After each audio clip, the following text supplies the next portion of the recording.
Awesome. Hello, everybody. Welcome to the session on the KPI Playbook, turning insights into action. I'm really excited today. We're going to spend the time really getting practical, where our hope is to really just make your decision-making within your law firm better by the end of this session.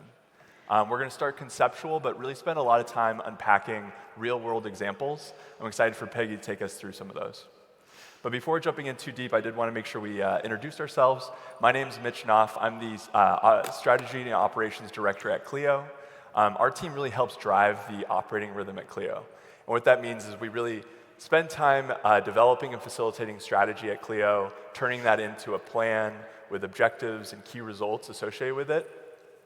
And then we build rituals around bringing our leadership team together to evaluate how's our performance. Are we doing better or worse? Where do we see opportunity that we need to seize or areas we need to course correct? So I'm really excited about sharing some of the principles I've learned about really solid KPIs, as well as some of the lessons I've learned as an operator. And Thanks. This is my lovely partner for today. Do you want to introduce yourself? Thank you, and thanks for being here, everyone. My name's Peggy Grinke. I'm co-owner of CPN Legal. I've been in the legal community for over 25 years in a variety of roles, never as a lawyer.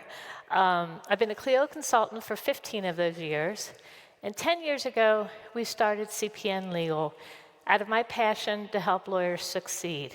And I'm proud to say that over those 10 years, we've helped over 1,000 law firms build better businesses through our services, which include bookkeeping, invoicing services, Clio setup, QuickBooks training, and consulting services, and because of our KPI reporting services that we do. So I'm here today to walk you through some scenarios that we did with our clients to show you a little bit more the power behind KPIs. So thank you. Thanks, Peggy. Awesome. So I wanted to start just by reading off this statement, which I think is really powerful. KPIs are only as useful as the decisions they drive. And I think this is really important to think about because you can have the most sophisticated set of metrics and data, dashboards coming out your ears with armies of analysts that are helping drive and show you all the insights of your business. But if you're not actually taking action or making net new decisions, then all that is wasted effort. So it's really important to recognize that no matter where you are on your journey, you need to seek it out to the end where you're actually taking that action because that's the results you're trying to drive ultimately. Our session for today is broken into 3 sections. I'm going to spend a little bit of time talking about the foundation of law firm KPIs, really focusing on how do you determine what are the metrics that matter most to your law firm and some of the best practices to think about. And then Peggy here is going to take us through the practical steps to applying the basics and really kind of how do you start small and then build from there. And then she's going to round us out by going through what sophistication looks like. And this goes beyond just what does sophistication look like for data and metrics, but also how do you really build a culture around data, which I'm excited to unpack because I think that's really where you're going to start to see a lot of value at your law firm. So let's jump in the first section. So I'm going to take us through some of the core 101 business planning activities that I think are going to be really useful for everyone to kind of figure out and determine what are the metrics that matter most to your firm. And then I share a mental model that I use to kind of scan the business and determine what are the areas that I want to focus on in terms of the metrics and evaluating the performance of any business, which is the balanced scorecard. And we'll go through some of the key decisions and metrics associated with different components of that scorecard and round it out with the best practices. So jumping right into it. As I mentioned before getting too deep into metrics and the different data that you might want to be looking to build, I wanted to zoom out and kind of walk through how to build your firm with intention. And that really comes from reflecting somewhat on what is the vision you have for your firm, what is the strategy, plan, and execution that underpins that. I think it's really important to be thinking about the broader business component elements. And these all intertwine, but thinking of them as discrete buckets, I think helps you think about how to reflect on each of them. So let me unpack that a little bit. On vision, this is really about the aspiration you have for your firm. I like to think of like an example of 2 lawyers who are leaving law school. One sets out to say, hey, I want to build a small boutique. I'm interested in building a lifestyle around this that's important to me. While another lawyer may leave that exact same school and go off and say, hey, I want to build a powerhouse within my region. You can see how those 2 visions of what you're trying to build towards really shapes all those downstream decisions that you're going to have to make. Strategy is really kind of translating that and saying, hey, what do I need to do in order to achieve that vision? And that really breaks down into the trade-off decisions you're going to have to make. So if you take that first example, if you're looking to build a small law practice, you might be saying, hey, I need to focus on high-value clients that are going to really support a profitable business and be really narrow and differentiated on the services I'm providing. On the other one, who's looking to build that big firm, they might be starting to think about, how do I reinvest in my business? How do I maximize profitability to build that growth and build the capacity with my team in order to service that growth effectively? From strategy comes plan, and this is really about taking the strategic components, like what you're determining to achieve that vision, and saying, what are the concrete steps, timelines, and targets associated with the strategy I'm looking to put in place? And this is really where KPIs start to become really important, because that's what, again, shaped by the vision and strategy, you're determining what are the metrics that matter most to your business, and that's going to be determinant based on the contours of what practice area you're choosing, what client base you're going after, and other elements. And then from plan comes execution. And this is really, I like the framing here, which is it's the dynamic process of putting the plan into place. And it's really dynamic because this is where a lot of, I think, folks tend to live. This is the day-to-day activities you're doing. Hopefully it's grounded in that vision, strategy, and plan, but a lot of times we're all running basically around trying to service our clients as best as possible. And it's important to be thinking about KPIs in this context because that's the tight feedback loop of determining whether the plan you're putting in place and the metrics you're trying to drive are actually, the execution is leading to the success you're hoping to achieve. So taking a step back, this is really, you can see how we have it laddered, right? Like vision drives strategy, strategy drives plan, plan drives execution, but these co-evolve together. You can see how maybe an adjustment to your execution will adjust your plan. You might be thinking about how do you change your strategy because your plan wasn't working properly, and that might evolve your aspirations as you continue to evolve as a business. So I'm curious to get a little hand raised from the folks here. Who here feels like they should be spending more time on vision, strategy, and plan? I'm definitely seeing a good chunk of hands get up there. And I think that's totally healthy. I think one thing to recognize is that whether you're a Fortune 500 company, AmLaw 200, or your small boutique, like all these components are never going to be perfect. And I think don't let perfection be the impediment to progress. You want to be just making sure you're reflecting enough so that you're driving all of these components in the right direction. Before moving on, though, I'm curious, Peggy. You're working with a lot of law firms. Where do they usually come in on these 4 dimensions? They're coming to us to help them with their finances. They're unhappy usually with the state of their QuickBooks and our Clio, to tell you the truth. They know they have the right tools in place, and they've come to a tipping point in their business that they're now ready to use them. So we're there to untangle the chaos and bring order to that, and then help them maintain that order in their business. To bring insights into their business so they can plan and then execute. Yep. No, I think of a lot of times too, especially when you have a goal like that, you might be starting in execution, working your way up to plan, but it's just important to be thinking about, is that plan actually moving towards what you're trying to achieve? So I'm going to shift gears here and talk a little bit about the balanced scorecard, which again, I find to be a really healthy or helpful mental model for how to scan your business and determine what are those dimensions of progress you're trying to make within your firm. So show of hands, who here is familiar with the balanced scorecard? See a few go up. Well, I'm happy to introduce it to a lot of the folks here because I think it's really helpful. These things overlap each other a lot, but they're really helpful in, like I mentioned, kind of scanning the different areas that you should be thinking about. The first one here is clients, and this is really the lifeblood of any business or especially law firm, right? You're building your whole business around how do you serve your clients, and they're the ones ultimately generating the revenue for your business. The people are also really important. This goes for any business as well, but your entire business is going to rise or fall on the talent that you have. And you want to make sure that you're thinking about how do you engage your employees in a way that drives a pleasant experience? How do you make sure that they're supported with tools and processes and the skills that they need in order to build that really strong client outcomes that you're trying to drive? The third bucket here, financial health, is really the reality check, right? I think most of you guys are familiar with the basics of understanding what's the revenue, the cost, the profit, but it's important to be thinking about the different segments of your business through this lens, and also thinking about other components of balance sheet as well as cash flows. And then last is the operational efficiency, and I think of this as really being, evaluating the smoothness of how well a case moves or matter moves all the way through its life cycle. So let's break this out a little bit more. So what we have up here on the screen is some of the key decisions that most lawyers are trying to navigate within these different buckets. For clients, this can really look at, am I really attracting enough clients to sustain the growth goals that I have for my business? And how should I think about investing in the different channels of growth to make sure that I feel confident I'm going to be generating that demand? And is that coming from paid marketing? Is it coming from referrals or repeat business? Thinking through those questions is going to be really important. On the people side, I think a lot of this comes down to, when do I hire that first person? I think this is a really critical question that a lot of law firms face. And evaluating that is not as simple as always just looking at utilization. You need to be thinking about, do I need to focus on sustainability within how my employees are operating so that I have really healthy working environment? Or do I feel really secure in the team that I have, and I'm ready to start adding that scale to meet the demand that I'm generating? On financial health, a lot of this comes down to looking at profitability, but also understanding that, are you looking to, maximize distribution to partners, or are you thinking about how do I reinvest in the business? And what are those components within the business that you're trying to reinvest in to hit your goals? Operational efficiency, a lot of the questions typically get into, do I have an efficient process that's generating the right client experience that's going to ultimately drive the word of mouth and repeat business that's going to, create sustainable growth for my business?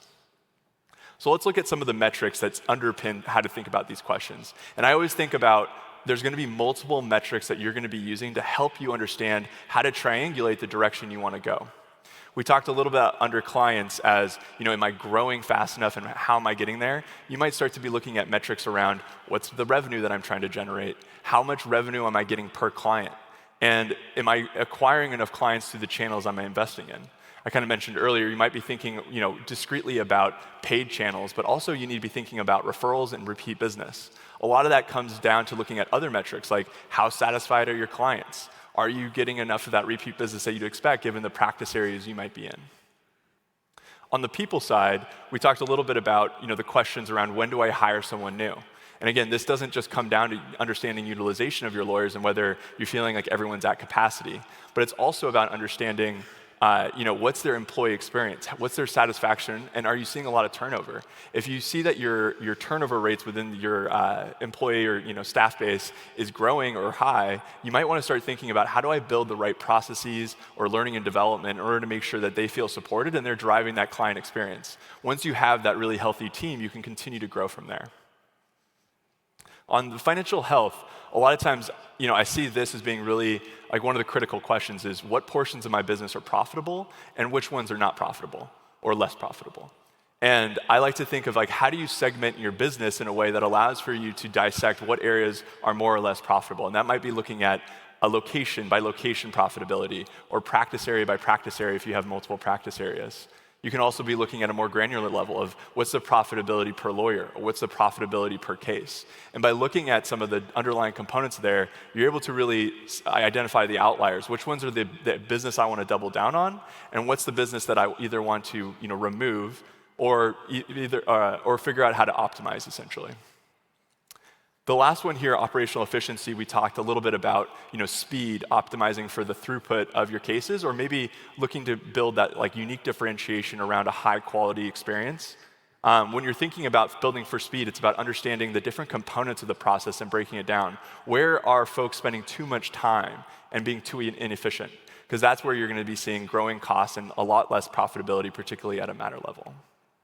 So I'm curious, Peggy, I know I went through a lot there, but when it comes to these decisions and some of these metrics, what are the ones that you see most commonly come up? We usually start with anything that affects revenue. It's a good starting place for most people. And the things that affect revenue, if you think about the laurel funnel that you see talked about a lot, it starts with utilization, tracking billable hours, billing realization, and collection. Those 4 things affect your revenue, and that's a good place to start your KPI processes with. Yeah, that's a good one. Awesome. So I'm going to round things out just by talking a little bit about the best practices. So we talked, about the context of which is going to define your metrics, some of those key decisions you're going to be thinking about, and how to triangulate metrics to determine those decisions. But there's a lot that goes into just actually producing metrics that you can rely on. So there's 2 major components here. The first is thinking about the important dimensions of goal setting. So I like to use the acronym SMART. It's an easy way to remember some of these dimensions. But let me go through it real quick. So S stands for specific. That's just really being really unambiguous about what you're trying to accomplish, which is super important. The second is measurement. And this can be either quantitative or qualitative. But it's important to draw a line in the sand to say, did I accomplish something or not? Don't make that ambiguous either. A stands for attainable. And this is really just about making sure you're putting out there the right stretch goals for your team and not demoralizing them with something that might be just absolutely unattainable. Relevant, I think that speaks back to some of the vision and strategy I was talking about earlier. You want to make sure that whatever goal you're setting is actually driving you towards those long-term outcomes that you're actually trying to achieve. And then T is time-bound. That's just making sure all these dimensions are on the same period and work together in a cohesive way. The next three pieces I have here are focused more on how do you actually stand up these metrics in a way that makes them useful. The first is looking at process and systems to capture data. You want to make sure that you have the right standard operating procedures with your team, that they're inputting the right data.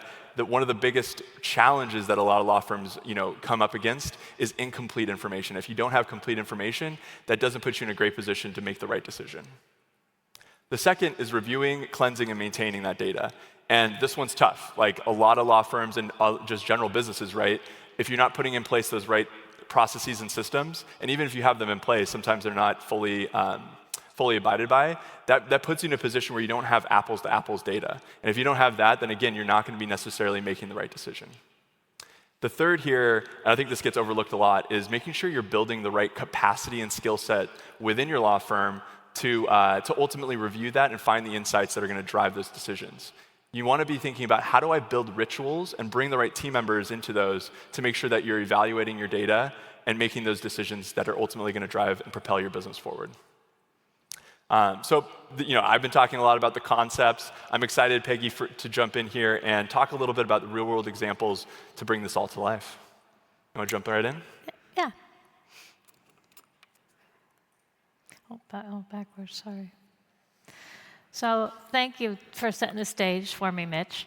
I'm going to share with you 3 scenarios that come from some of our client work that's going to walk you through the KPI process. You're going to see that each situation didn't start off with defining the KPIs, but it started with having a discussion with the firm owner about their business, which led to helping them define their KPIs they wanted to track. And as I walk you through the KPI process, we're going to follow these 4 steps. And following these 4 steps, this enabled each firm to make a more informed, data-driven decisions that strengthen their business. So the first box we talk about keeping it simple. I think about it as being curious. What's that nagging question that you keep asking and you can't find the answer to? Maybe it keeps you up at night. Maybe it's utilization. Maybe it's revenue per lawyer. We do our best work when we start there with our clients. On the data side, leveraging data, you're going to start with looking at CLEO. That just makes sense. And in CLEO, you're going to either have the data there, or it's going to start with a cleanup project, which happens quite frequently, actually. Or you're going to look at there, and you're going to find you have gaps. You need to pull data in from somewhere else.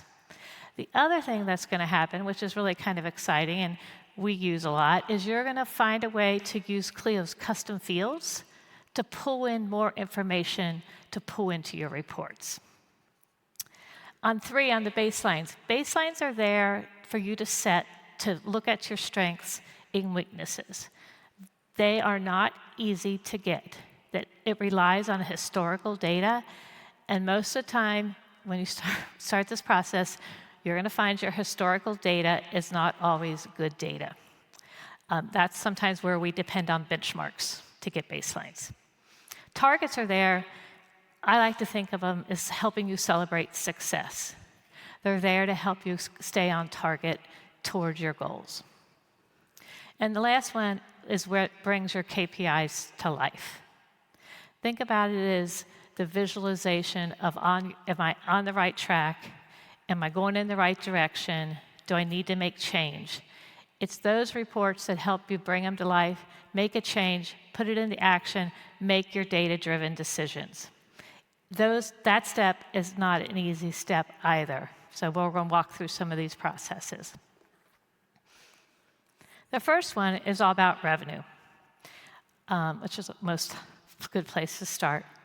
So we had a lawyer come to us seeking help with her finances. And during the early meetings with her, she expressed concern about the revenue for her immigration practice area. She said it felt busy. She saw new matters coming in, new consultations, new cases being set up, but she had this gut feeling that the revenue wasn't following that same pattern of the cases in the consultations. She just wanted to get learn a little more about the financial side of her business. How many leads was she getting? Were they turned into consultations? How many new cases? What revenue was all that generating? And she had a large AR problem. Has anyone here started a KPI project starting with looking at revenue? If you have, and I can't see because these lights are so bright.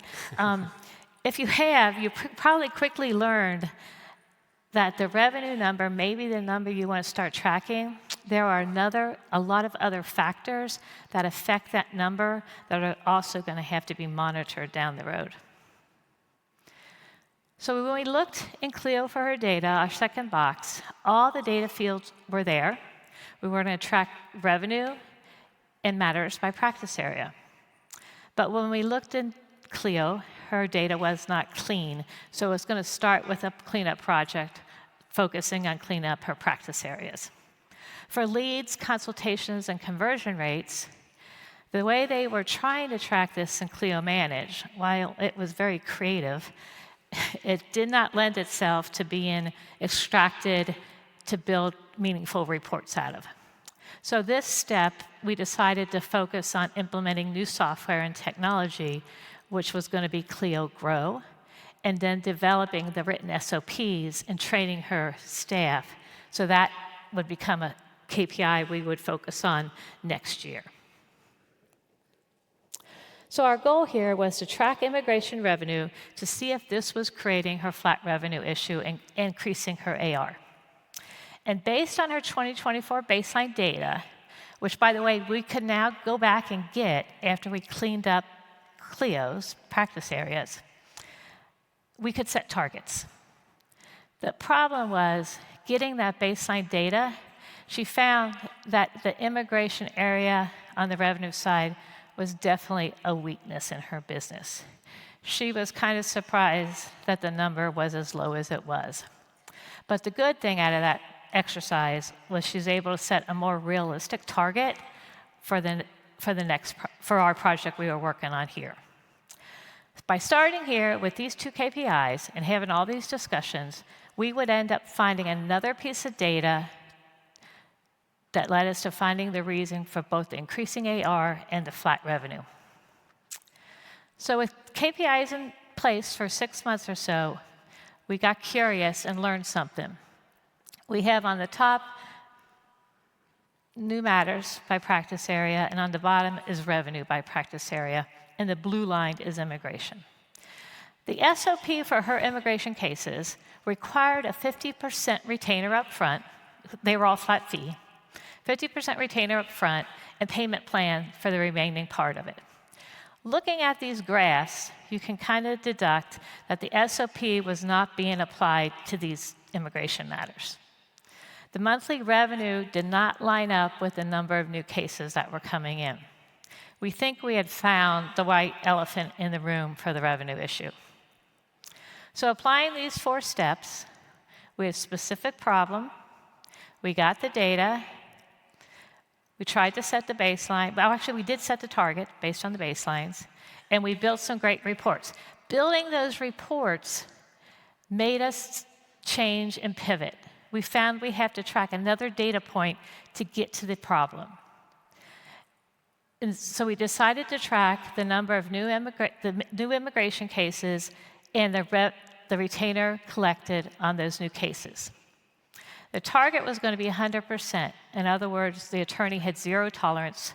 Every new immigration case had to have a 50% retainer collected. But what was the issue with this was the habits were going to have to change, which is true with most KPI projects. The lawyer had to learn to say no to prospects that couldn't afford the 50% retainer. But more importantly, her intake team had to learn to screen the prospects better if they couldn't afford the 50% retainer so that they didn't even get to the lawyer at that point. So after collecting and reporting on this new data point, we found that, and it's hard to see here, but 42% for this particular month, 42% of the new immigration cases were collecting 50% of the retainer, and the rest of them weren't. When that ended up leading to a lot of missing revenue that month, and all that missing revenue was going straight to her AR. So with these new graphs in place, the owner herself started a new habit. She started having monthly KPI meetings with her staff and shared these monthly reports for full transparency and discussions, which resulted in her immigration lawyer now knowing her target for her practice area, and she became fully invested in meeting that target. The intake team now learned what their expectation was for when they were doing consultations with the prospects. Once the goal was met here of the 50% retainers coming in, the charts started looking much better. So we had success on that project. In summary here, what we learned was the 50% retainers weren't being collected.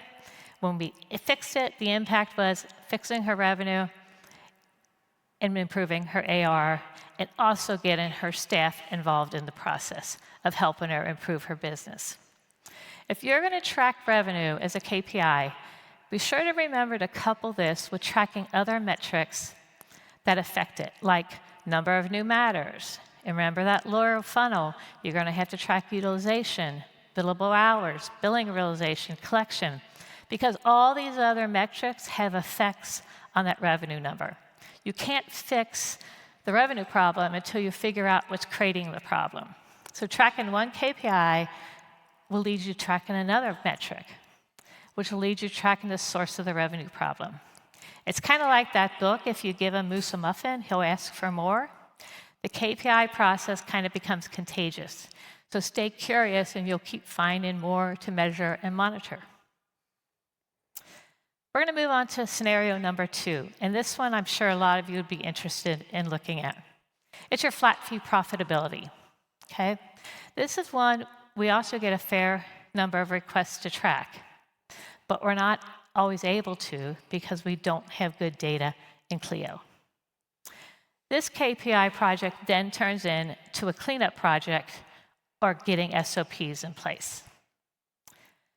This particular flat fee project we got came from a client where we had already been doing flat fee analysis by matter, where we were calculating her flat fee profitability by matter for a couple of years.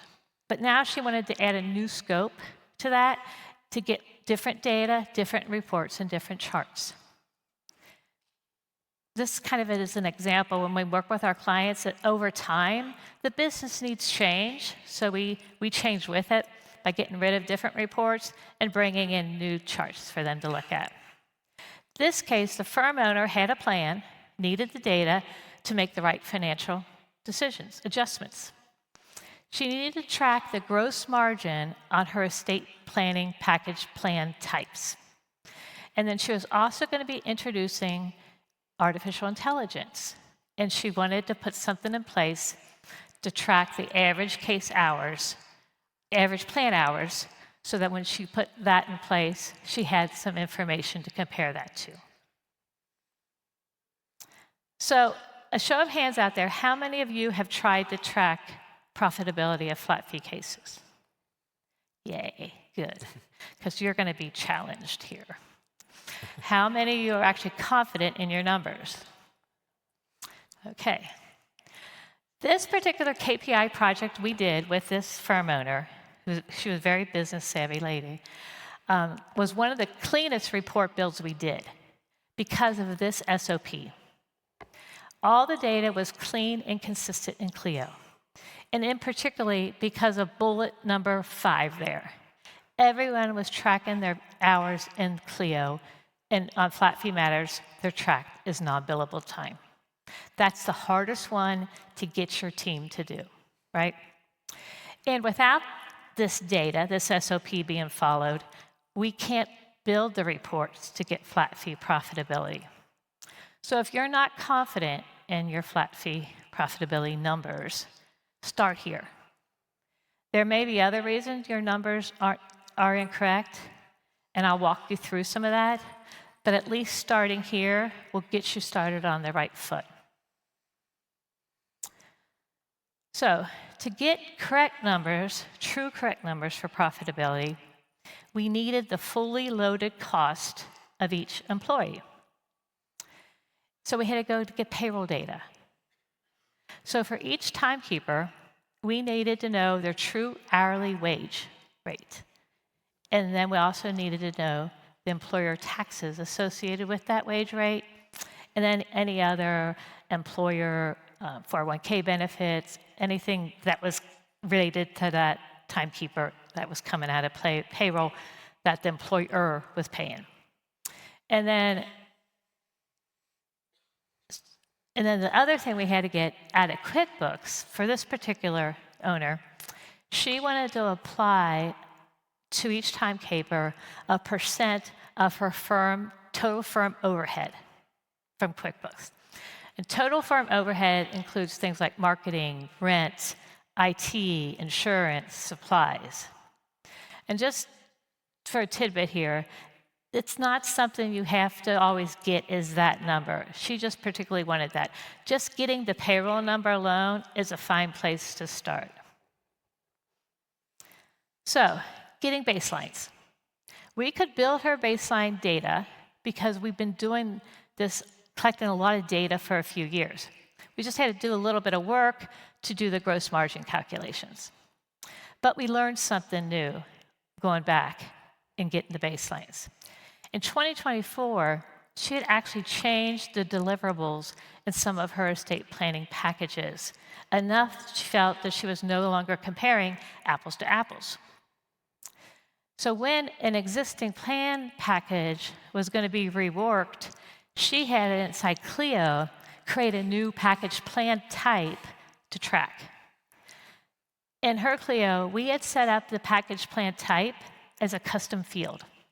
So think about practice area estate planning, and this package plan type custom field is a sub of the practice area until CLEO lets us do sub practice areas. We use custom fields.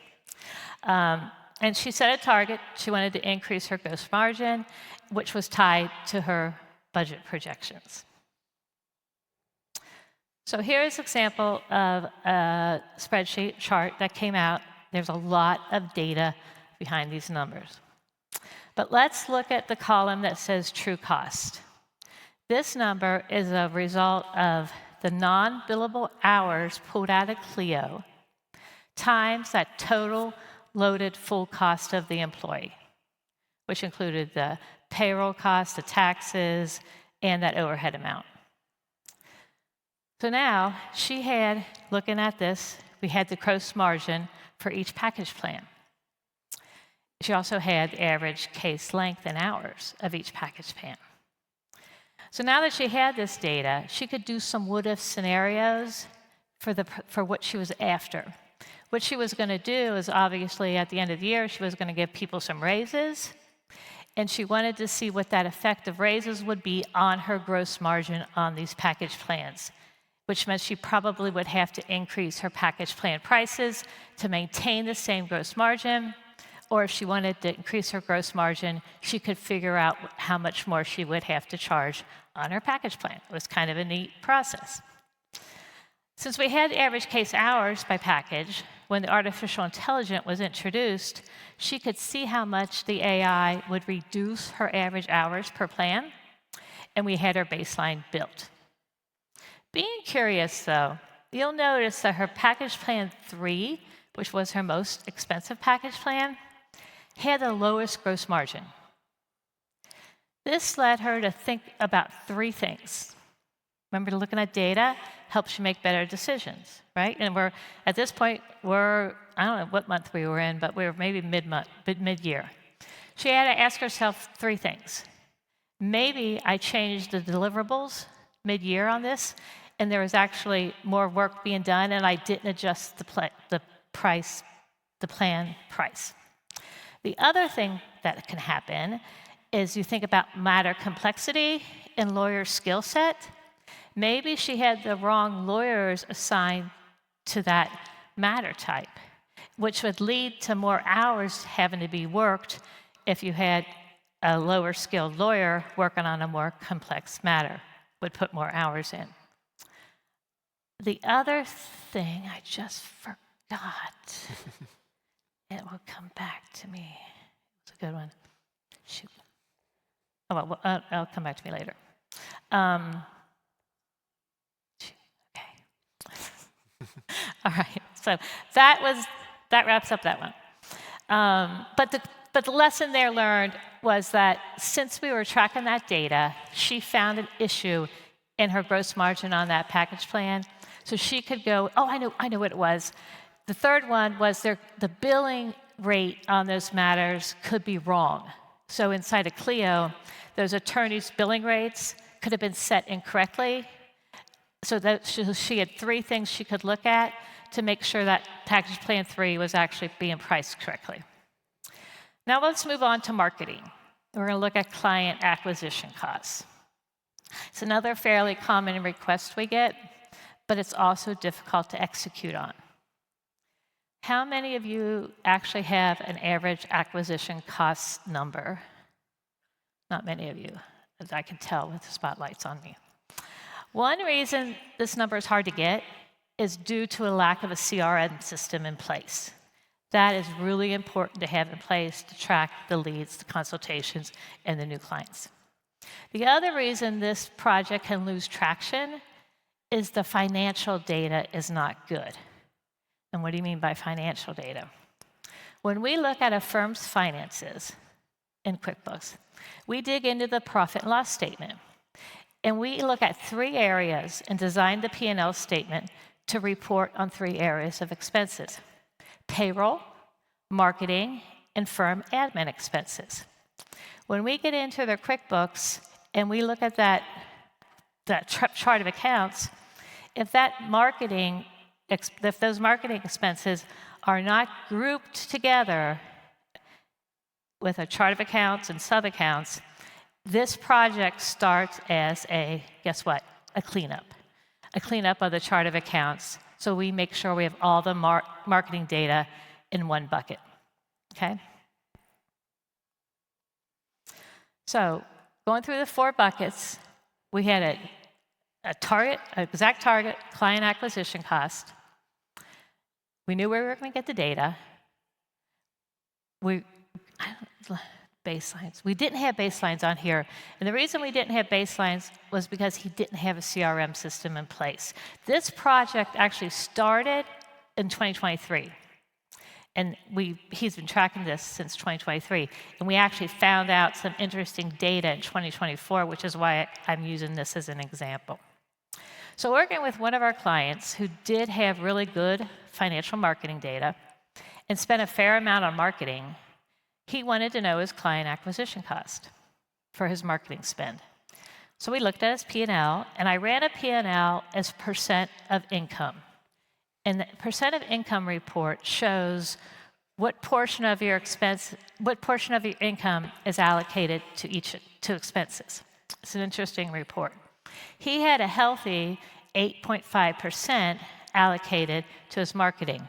We actually went ahead and benchmarked that against other firms his size and in his practice areas, and he was on the high side of that benchmark number. We located data in 2 places. We had to go to Lawmatics, his CRM system, and we had to go to QuickBooks. Like I said, it was 2023. He had no CRM system in place before then, so we couldn't get benchmark data, baseline data. We looked at benchmark data instead. We found 4 KPIs to track. 3 of those KPIs focused on leads, One of them was QuickBooks marketing data. On the lead side, it was really important for him to track leads with referral source, and I'll explain that why we did that when I get to the graphs. Leads to consultations and consultations to new clients. Why those were all important was because he wanted to track leads to consultations so he could calculate how many leads turned into a consultation, but maybe not a new client. And he could also calculate his cost per lead now, in addition to his client acquisition cost. The total marketing spend, if you wonder what should be in that bucket, think about your marketing software, Clio Grow, Lawmatics. Do you use a marketing consultant? You have a website, online directories, Avo, Super Lawyers, Google ads, Facebook ads. Do you do business development? Are you part of a BNI group? Do you sponsor events, the Little League team, things like that? All of that stuff is marketing your law firm. That should all be in that number. So this project created a lot of charts. And this was a project my husband did because he loves line charts. So we did month-to-date charts and year-to-date charts. Keep in mind, we've been doing this since 2023. And here are two charts showing the trends and increases in marketing spend for 2025 and the increase in client acquisition cost. And by the way, another strategy we added recently to our reports is to use a rolling 12 months instead of a year-to-date, because it actually gives us a much smoother trend line that's more accurate to look at. Now, interpreting this data, here's two more charts. The first one is, I can look here, not up there. I just realized that. Sample year-to-date leads and percent leads to new clients. Deciphering this data, we saw the leads decline along with new clients, which all led to the increase in client acquisition cost. The interesting place he was able to apply this data to, because remember, we do this to get information, to make decisions, to improve our business. He had gotten a new marketing company in 2025. It made him now question the value of the leads that new marketing company was bringing in to the business. And now he had the data to analyze and make a decision and have a better discussion. That's why we pulled the referral source in with the lead, because now we could segment those charts by referral source, and website was one of the referral sources. So in summary, we followed the 4 boxes, we got the reports we needed, we were able to make decisions and evaluate his business and make change. Your target for client acquisition cost kind of depends on your own type of law and the return on investment per client, which is another KPI to track. If a client may be more valuable to you in the long run, you might be willing to spend more to find them.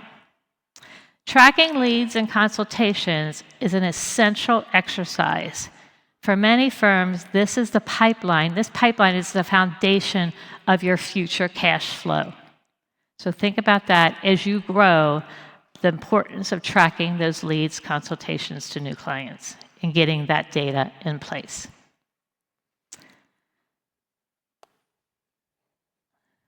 So here is a summary of those 4 steps before I go into the next session. What area of the business would you like to start with? Asking what area of the business would you like to get to know better? What practice area is more profitable? What attorney generates the most revenue? Remember, starting with questions is going to lead you to the KPI to track. Start with good data, financial and law practice management data. When you turn over this rock, you're likely going to find you need to do some cleanup of your data. That's okay. At least you're moving, you got momentum. At least you're moving forward. You're setting something in motion, right? Don't start with bad data. Not a good idea. Building baselines. Building baselines, while difficult, they are going to give you more insights into your business, and you might use those baseline numbers in other KPI projects. And on the report side, it takes time. Once you get the reports and charts built, which is a very difficult thing to do, and you guys wear a lot of hats, and building charts might not be one of them, so you might look for help there. But it takes time for these reports to develop and give you insights to your business. So be patient. Remember, you're looking for trends over time.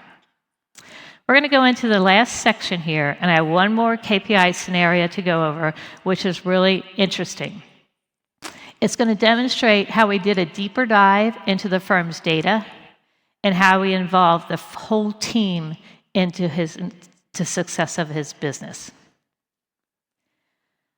From my examples before, you saw how once we captured the data, it led to us using it in multiple ways to analyze more areas of the business. It kind of gets exciting to start seeing the weekly, monthly charts and watching what is happening in your business. Exciting to what's happening in your business, making changes to see improvements. You're tracking indicators to drive change, to see success, validate your success, which leads to measuring against benchmarks to drive continuous improvement. The other value in collecting data is being able to segment it. For example, on some of those flat fee profitability KPIs we did, we always had the open date matters, and we would pull in the closed data matters. So we could easily now pull in case resolution time because we already had all the data. So think about that as you're collecting your data, what other KPIs you can pull out. The other thing to keep in mind is Clio's new custom reports. They're very valuable to you even more now because you can now use custom fields in the custom reports. So you can use those, get them out to Excel, and use the data in there to build your KPI data. I mentioned benchmarks on a few slides as a tool to help set baselines and targets when you don't have the data available. Benchmarks are difficult to get. Yep. They are internal. While KPIs are internal to your business, benchmarks are external tools to reference points to compare you to other firms your size. For example, let's say you've reached your target for conversion rates. By benchmarking it against other firms, your size, your practice area, and your location, those three things of context are really important when you benchmark. You can see how you compare. While internally, you might be doing great. Externally, against benchmarks, you might be falling short, and eventually you'll be left behind. Benchmark just isn't about comparing numbers. It's a tool you can use to keep continuously improving your business. But they are hard to get, right? Benchmark numbers for law firms are hard to get. Very much so. CLEO publishes 2 reports a year. One just came out today, the Legal Trends Report, and they also publish a Legal Trends for solo and small firms. There's other law practice management systems software that does also publish benchmark reports. Last year, CPN Legal and our clients, CPN Legal, we have a lot of data on how firms spend money, right? We do bookkeeping for them. Last year, CPN and our clients partnered with CLEO to compile data for the Legal Trends Report 2024. Looking at expense, when you look at expense data, and some of that information is in that Legal Trends, seeing how other firms spend money, you'll appreciate where you may be overspending or underinvesting in certain areas, like software, marketing, IT, professional services. Do you have anything to add on benchmarks? Yeah, no, I think the one thing I'd add to that too is that while there's not tons of reports out there, particularly for smaller law firms, I think it's important to recognize that even asking the people who you work with, like whether it's an outside IT vendor or your accountant or anyone who's helping you with marketing, you can ask these questions, show your numbers, and it can be really powerful because they're working with a broader set of firms that look like you. And by triangulating on the size of your firm, the practice areas you support, and asking those deeper questions, getting curious with your experienced vendors, it can be a great way to start to get kind of like informal benchmarks. Am I coming below or above? And it helps you understand where you sit relative to the other law firms in your segment. Thanks. All right, let's dig into this last KPI because I only got 9 minutes left. Another benefit that can evolve out of this KPI process that actually is kind of a hidden secret, I think, is the opportunity to build and solidify your firm's team and their involvement in the success of your business.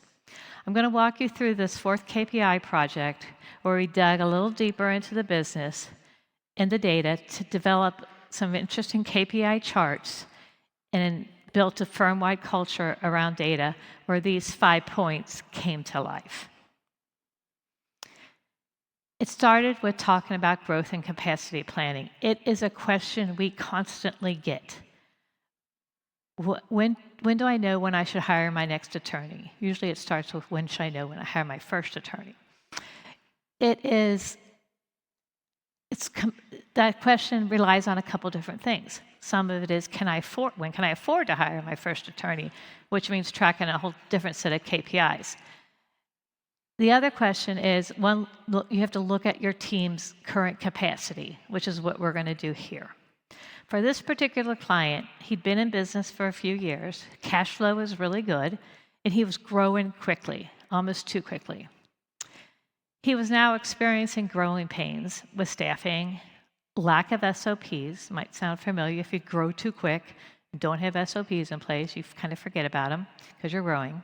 And he was having trouble keeping up with client work. His solution to all this had been to hire quick. We had 3 things we talked about. The firm growing quickly, hiring process was not well planned, and case management was difficult, affecting staff and service. The goal we were after here was to create a more structured approach for managing growth, capacity, improved client service, something that should be interesting to a lot of you out there. Without good processes in place, this created a number of potential issues with staff, managing cases, and client expectations. We ran a P&L as a percent of income to look at its payroll cost, just out of curiosity, compare it to revenue. It was at 68%, which is really high. We all know the rule of thirds, a third of your income for payroll, income, I forgot the other one. Profit, thank you. The end result was getting a weekly, when we got this project, the end result of this was to get a weekly report of current workload by attorney and their utilization rates to discuss in a Monday morning meeting where he used to help assign new cases that came in the previous week. KPIs always start with discussions, right? So having a discussion about his business, it allowed him to open up about other areas of the firm that weren't optimal and affecting his business. Remember that slide that you put up that had the 4 key areas of KPIs? Clients, operational, finances, and people. The interesting thing about this project is this project affected all 4 of those areas. On the onboarding side, which affects client satisfaction, the process was clunky. From the initial meeting to the fee agreement to the introduction to the lawyer, he was not building trust with that client from the very beginning.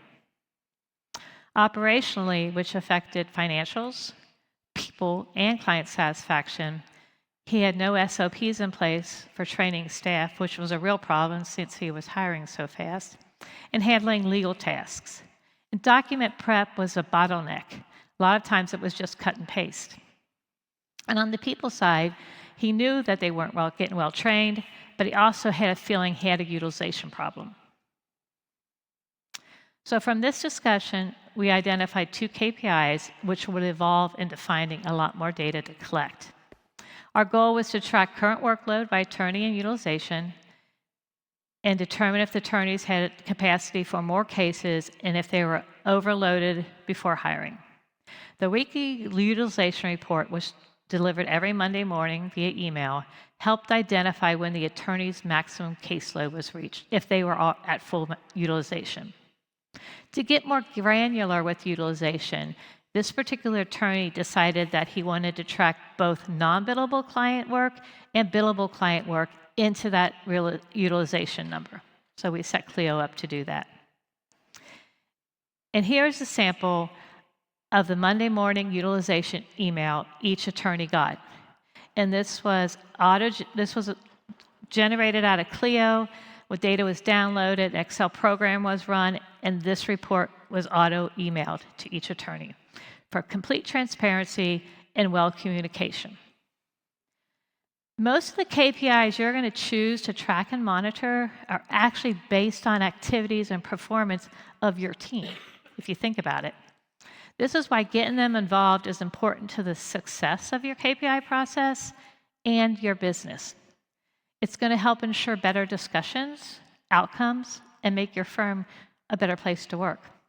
Your staff will be invested in the process of improving your business because they're actually learning what it takes to run a business.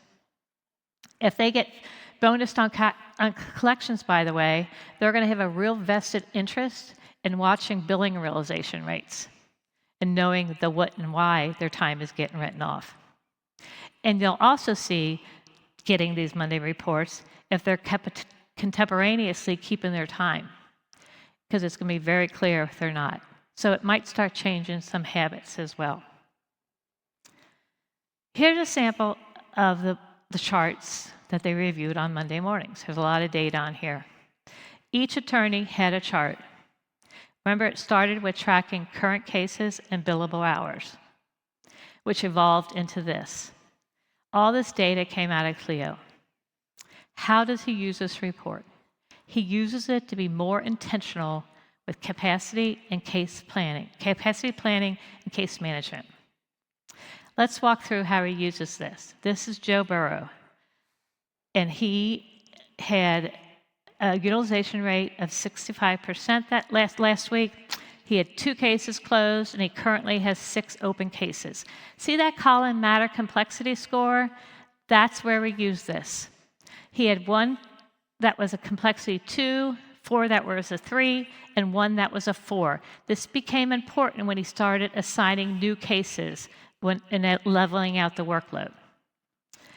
If the firm had 10 new cases last week, he would look at the chart and deduct and have a discussion with Joe and look at his current open cases and deduct that since he was at 65% utilization, he probably had room to take on 2 more cases, maybe less complex cases, and at least 1 more complex case, right? And we also added a lot more other data that became interesting to discuss. The open date of the matters, the days open, and the hours billed to date, which would question, for example, the first case listed had been open for 273 days. It probably should be closed by now. So those are the type of discussions that happen, and it turns out it probably did need to be closed. So that was the process he went through. He would assign his 10 cases. They'd have really good discussions about what was going on with each of the cases. And by the way, this chart ended up changing a lot of habits because I know that matters rarely get closed on time in Clio. I'm sure by show of hands that's probably true in your firm too. So seeing the number of days open and still focusing on improving client satisfaction, he decided to track another KPI, case resolution time. We already had the open date, we just had to pull in the close date. Remember cascading KPIs? One thing leads to another. And over the next 6 months, he was going to be introducing technology to his firm. For document generation, he was going to be introducing Clio Draft. for automated workflows and manage, who's going to be introducing that new product they have, automated workflows, which is under settings in Clio, by the way. And they're not easy to set up, so take time to visit the professional service team here and talk to them about it, because they're really powerful. So with that in place, in summary here, I'm sorry about, it's a very big, lot of data here, sorry about that. This demonstrated how KPIs get the whole firm involved and created a data culture. The weekly meetings with everyone attending, sharing everyone's chart, getting input, giving feedback in the moment is really quite powerful. Everyone felt they were contributing to the firm's growth. He learned in the end he did have a utilization issue and cases stalling out. With improvement in utilization and new technology in place, the hiring slowed down. The staff was now proud to be part of a firm using technology to help them streamline their cases, and they all learned something new.